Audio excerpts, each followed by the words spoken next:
màn đêm giăng phố đầy, vạn vật chìm sâu trong giấc này.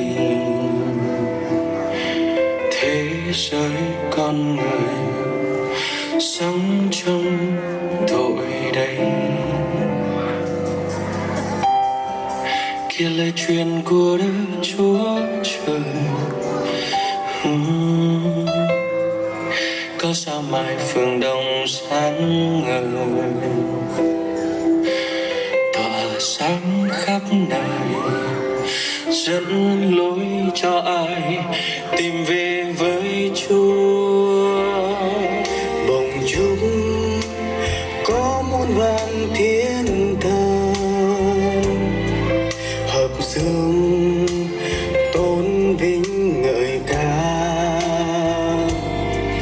vinh hiển Chúa trên trời rất cao, bình an dưới đất ân ban cho thế nhân. Ôi vui mừng thay cho muôn dân, Đấng Christ Chúa Trời giáng sinh chốn lầm than, mang ánh sáng đến trần gian, ban bình an. Ấy chính đêm nay đêm phước hạnh thay, Đức Chúa Trời ở với chúng ta, cứ bao người là chân bước xa. Về hãy mau quay về và kíp đến đón thờ Cha hôm nay.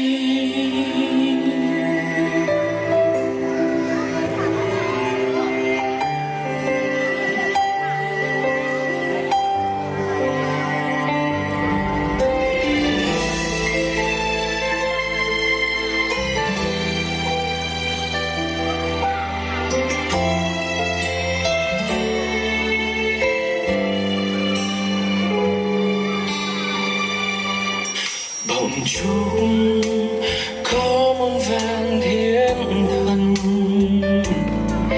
hợp dương tôn vinh ngợi ca, vinh hiển Chúa trên trời rất cao, bình an dưới đất ân ban cho thế nhân.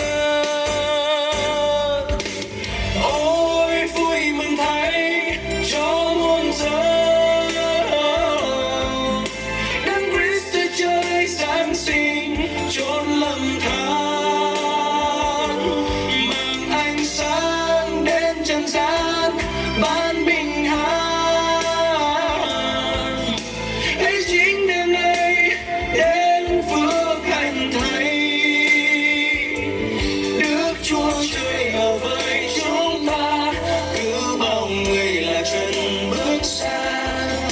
Về hãy mau quay về và kíp đến tôn thờ Cha.